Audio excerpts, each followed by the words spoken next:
SSC English second paper এই বইটি থেকে সাফিক্স প্রিফিক্সের প্র্যাকটিস পড়া হচ্ছে। তো এখানে 26 নম্বরে বলছে যে newspaper plays a very important role in modern, এখানে আছে সিভিলাইজ, এটা হবে সিভিলাইজেশন, অর্থাৎ আধুনিক সভ্যতায় পত্রপত্রিকা একটি গুরুত্বপূর্ণ ভূমিকা পালন করে। It publishes news and views on home and abroad, এটা দেশের খবর এবং দেশের বাইরের খবর প্রকাশ করে।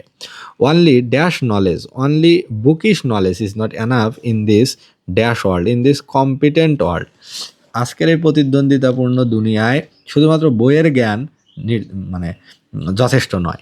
এ newspaper helps him enrich his general knowledge, একটা সংবাদপত্র তাকে সাধারণ জ্ঞান বৃদ্ধিতে সাহায্য করে।